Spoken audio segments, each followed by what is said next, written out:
অনেক লম্বা ঘটনা। চক্রান্ত করে যখন বিষের শরবত ইমাম হাসানকে দেওয়া হল, বিষ যখন কলেজা ধরে যায়, তার ছেলে কাসেমকে ডাকলেন, কাসেম রে তাড়াতাড়ি যা রে, আমার ভাই হুসাইন কোথায় তালাশ করে নিয়ে আস। এজিদের তরফ থেকে বোধ হয় বিষের শরবত দেওয়া হয়েছে, আমি চির বিদায় হয়ে যেতেছি, যা তাড়াতাড়ি। তালাশ করতে করতে কাসেম যা দেখে রাসূলের রওজার কাছে হযরত ইমাম হুসাইন। দৌড়ে আসলেন, ভাইগো কি হয়েছে? হুসাইনের গলায় ধরে কান্দে, চির বিদায়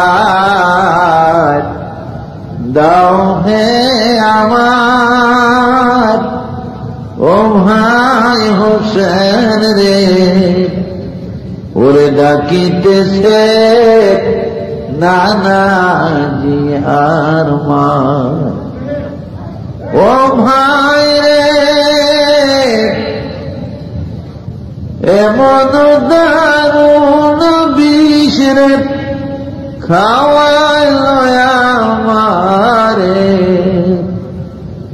বিষের চোটেতে প্রাণ আমার যেতেছে বাইরে। ও ভাই হোসেন রে, ওরে ডাকিতেছে নানাজি আর মা। ও ভাই রে শিশুকাল হইতেছিলাম মোরা দুই ভাই মিলিয়া, এখনো যাইতেছি আমি তোমার সারিয়া। ভাই হোসেন রে, ওরে ডাকিতেছে নানাজি আর মা। ও ভাই রে নানাজির কথা ভাই রে না হবে লঙ্ঘন, আমার হইতে হবে ভাই রে এই জহর মরণ। ভাই হোসেন রে, ওরে ডাকিতেছে নানাজি আর মা। ও ভাই রে আল্লাহ যখন আনার পাপী উম্মত বাইরে দিবেন দোজখেতে, তখন মাফ করাইব গুনাহ তাদের মোদের শহীদের বরকতে। ভাই হোসেন রে, ওরে ডাকিতেছে নানাজি আর মা। ও ভাই রে শহীদ হইবা তুমি বাইরে কারবালার ময়দানে,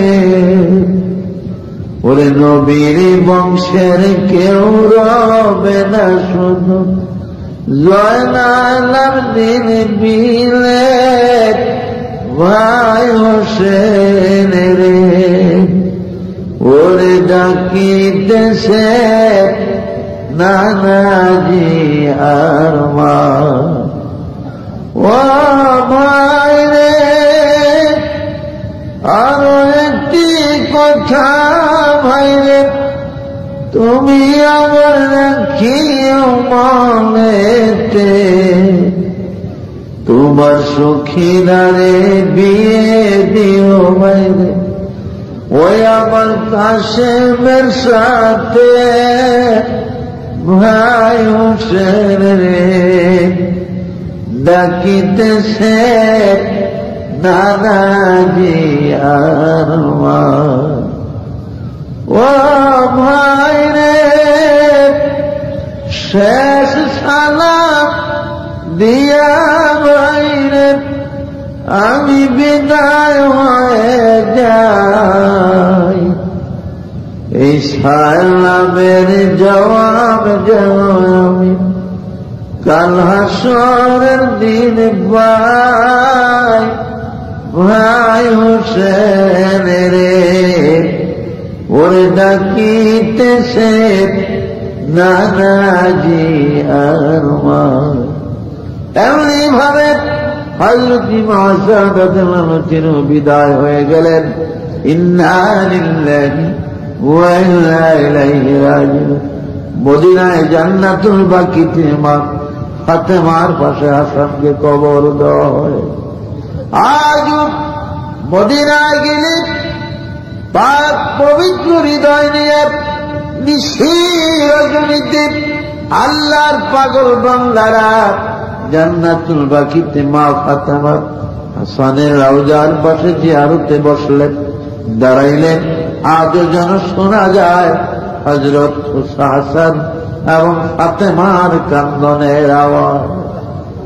হযরত ফাতেমা তার সন্তান হাসানকে দিকে দিকে কান্দে আর বলে, রে আমার বাবা হাসান রে, আমি ফাতেমা আল্লাহর কসম করে বলি রে হাসান, হাসান রে তোমার বাবা আলী কারামুল্লাহ ওয়াজহুকে আমি আবার বিবাহের মোহরের টাকা ক্ষমা করে দিয়েছি রে হাসান, একমাত্র বাবার গুনাহগার উম্মতের নাজাতের জন্য।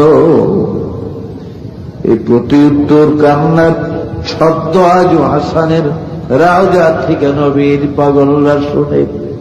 ইমাম হাসান কেঁদে কেঁদে ডাকে আর বলে, মা গো আমি হাসান আল্লাহর কসম করে বলে গো মা, কাল হাসরের কঠিন দিনে আমার নানার গুনাহগার উম্মত গুলির আল্লাহর ফেরেশতারা যখন মা গো লোহার জিন্দের গলায় লাগায় টানিয়া টানিয়া দুজকের দিকে নিয়ে যাবে, ছোট ভাই হুসাইনকে নিয়ে আসগরের কাসেমের হুসাইনের কারবালার ওই রঙিন রক্ত মাখা জামা কাপড় গুলা নিয়ে আমরা দুনো ভাই দুজকের দরজা দাঁড়াইয়া থাকবো গো মা। আর নানার গুনাহগার উম্মত গুলিরে আমরা দুই ভাই ফেরেশতাদের হাত থেকে কারিয়া কারিয়া রাখবো গো মা। আমরা নানার উম্মত দুজকে জ্বলতে দিব না। এই প্রেমের বাণী মদিনায় গেলে জান্নাতুল বাকিতে আজও নবীর পাগলরা শুনতে পায়। 1962 ইংরেজির মাঝামাঝির দিকে আমি গুনাহগার বাগদাদের জিয়ারত করে বাগদাদ থেকে সিরিয়া যাওয়ার পথে বাগদাদ শহরের গাউসুল আজমের মাজার তানানি মাজার থেকে 2 মাইল পশ্চিম দিকে জমিয়তুল হিলালের মধ্যে বাগদাদের খলিফা বাদশাহ হারুন ইবনে রশিদের কবর এবং তার বিবি জুবাইদার কবর সহ এখানে 42 জন আউলিয়ার কবর আছে। এখান থেকে 119 মাইল পশ্চিম দিকে গেলে ফোরাত নদী পড়ে। আমাদের ইন্টারন্যাশনাল সার্ভিসের 3টা বাস পাশাপাশি যখন ফোরাত নদীর পুলের উপরে যায় উঠে, আফগানিস্তানের মাওলানা ওবায়দুল্লাহ নোয়ার আফগানি আমাদের সাথে ছিলেন। আর আমাদের কুমিল্লা জেলার বর্তমান চাঁদপুর জেলা অন্তর্গত রহিমানগরের মাওলানা লুৎফুর রহমান কচুয়া থানা এলাকার আমাদের সাথে ছিলেন। আমি মাওলানা ওবায়দুল্লাহ নোয়ার আফগানিকে বললাম, জানাব आप ड्राइवर से पूछिए कि ये कौन सा নহর है। হুজুর ড্রাইভারকে জিজ্ঞাসা করেন এটা কোন নদী। আরবি ভাষায় তিনি জিজ্ঞাসা করলেন, আইয়ের নহরে হাজি, এর ড্রাইভার বলো তো এটা কোন নদী। ড্রাইভার মানে আসে আজা নহরে ফোরাত, হুজুর এটার নাম হলো ফোরাত নদী। এই ফোরাতের কথা আমাদের বাসের ভিতরে যখন মুসলমানদের কানে আওয়াজ আসলো, আমাদের বাসের ভিতরে একটা রোনাজারের শোরগোল পড়ে যায়। প্রত্যেকটি মুসলমান দুই চোখের পানি ছেড়ে কান্দে আর বলে, ড্রাইভার বাস আর সামনে চালায়ও না, এইখানে রাখো রে, আমরা ইমাম হুসাইনের ফোরাত নদী জীবনের মতো একবার দেখে নেই। আধা ঘন্টার কিছু বেশি সময় ফোরাতের বার অবস্থানে পড়ে 4 মাইল পশ্চিম দিকে গেলে কুফা নগরে ইমাম আজম আবু হানিফার মাতৃভূমি কুফা। কুফার দিকে 2 মাইল দক্ষিণ দিকে আসলে নজব আশরাফ নামক জায়গাতে হযরত আলী রাদিয়াল্লাহু আনহুর পবিত্র মাজার শরীফ। হযরত আলীর মাজার থেকে মাত্র 150-200 কদম পরিমাণ পশ্চিম দক্ষিণ কর্নারে কারবালার শাহী গেট বাবে হুসাইন করে, এই গেট দিয়ে ভিতরে ঢুকলে ডান পাশে প্রথম মুসলিম ইবনে আকিলের কবর পড়ে। মুসলিমের কবরের পরে 9টা খিমা কারবালার ময়দানে আছে। 9টা খিমা এবং কারবালার দক্ষিণ পূর্ব প্রান্তে ওয়াদি মারসিয়া নামক জায়গার মধ্যে আসগরের কবর আছে, কাসেমের কবর আছে, ইমাম হুসাইনের সাথী জাফরের কবর, আব্বাসের কবর এবং জাবালা মহল্লার আব্দুল ওহাব নামে এক মুজাহিদের কবর। প্রায় 17টার মতন 117টা কবর আছে। এক একটা কবরের কাছে দাঁড়াইলে, এক একটি কবরের কাছে গেলে, এক একটা খিমার সামনে দাঁড়াইলে, ফোরাতের পারে পারে হাঁটলে, আসগরের কাসেমের কবরের কাছে দাঁড়াইলে, ফোরাতের পারে পারে হাঁটলে আজও যেন শোনা যায় গো ইমাম হুসাইনের সাথীরা ওই পানি পানি বলে কান্দে। ওই বুঝি রে শোনা যায় রে কারবালার মাতে মুজারি, ওই শোনা যায় কান্দে খিমা, হায় হোসেন হায় কাসেম বলি। ওই শোনা যায় ওই খিমাতে শৌখিনার রোনাজারি, এই দুনিয়ায় কেহ নাই রে আমার মতো অবলারি। ওই শোনা যায় ওই খিমাতে শহর ভাবুন মাতে মুজারি, কাছে ভালো বেহসহালে আজ গরে কোলে করি, জয়লালে গলে ধরি শহর ভাঙুন গড়া গড়ি, আরে জয়লাল মার কুলে আরে জয়লাল মার কুলে আয়, তাপি তরি দয় শীতল করি। আজ কারবালায় গেলে ফোরাত নদীর পাড়ে ঘুরলে, এক একটা কবরের কিনারে দাঁড়াইলে, আজমন জাফর আব্বাস ওহাবের কবরের পাশে দাঁড়াইলে, ফোরাতের পারে পারে হাঁটলে আজও যেন শোনা যায় গো ইমাম হুসাইনের সাথীরা যেন পানি পানি বলে কান্দি। এই কারবালার করুণ কাহিনী কেন হয়েছিল? আমার রাসূলুল্লাহ সাল্লাল্লাহু আলাইহি ওয়াসাল্লামের মাঝে মাঝে তিনি বিবি খাদিজার কথা যখন স্মরণ করতেন আয়েশা সিদ্দিকার সামনে, বিবি আয়েশার চক্ষুগুলা তখন লাল হয়ে যায়। বুড়ির কথা কেন আপনি স্মরণ করেন? 25 বছরের যুবক ছিলেন, 40 বছরের বুড়িরে বিবাহ করলেন, খাদিজার কথা কেন স্মরণ করলেন? রাসূল চোখের পানি ছেড়ে কাঁদতেন আর বলতেন, আয়েশা গো, আমি খাদিজার কথা স্মরণ করলে চক্ষু তোমার লাল করো না। খাদিজা আমার দুঃখের দিনের সাথী গো, তুমি আমার সুখের দিনের সাথী। আয়েশা, খাদিজার অগণিত ধন দৌলত যদি গো আমাকে দান না করত, এই পৃথিবীতে আমি কালেমা জারি করতে পারতাম না।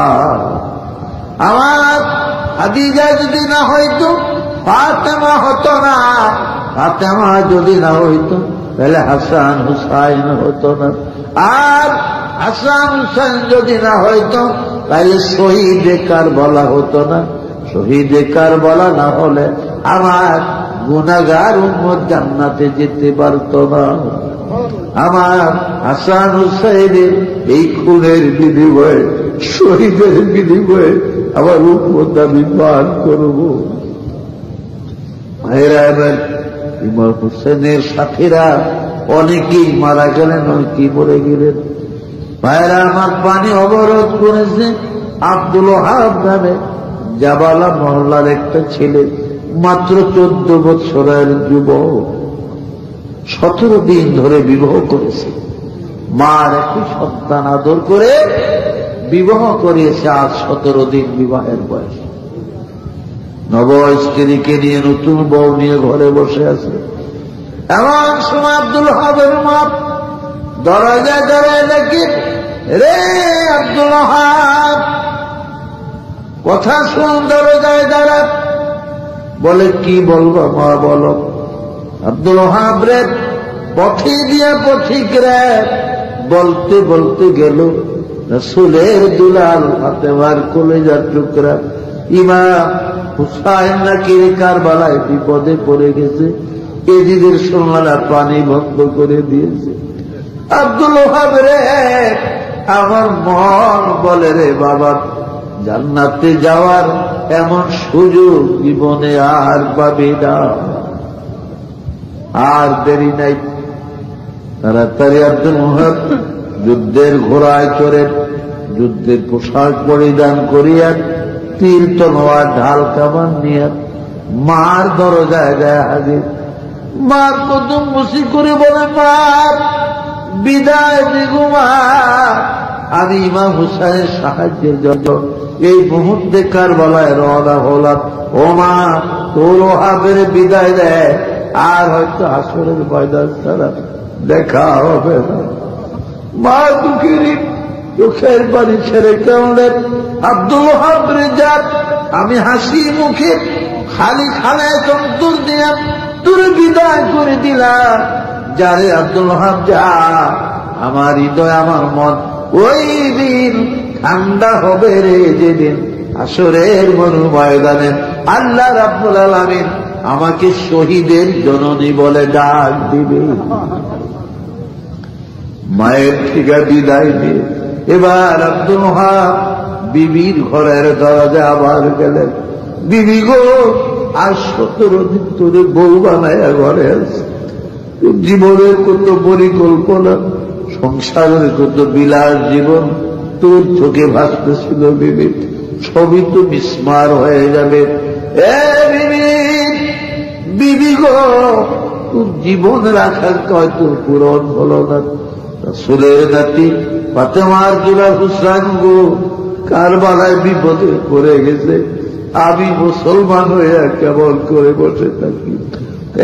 বিবি বিদায় দে, আয় তো হয়তো গো বিবি আসরের ময়দান ছাড়া আর দেখা হবে না। আব্দুল ওহাবের 17 দিনের পূর্বের বিবাহিত স্ত্রীর স্বামীর কদম বসি করেন, বলে, স্বামী গুজার ও সব আল্লাহর শাশুড়ি আম্মা যখন আপনাকে বিদায় দিয়েছে গো স্বামী, আমি সাথে সাথে এই দেখেন হাত পায়ে শরীরের গহনা পত্র গুলা খুলিয়া ফেলাইছি।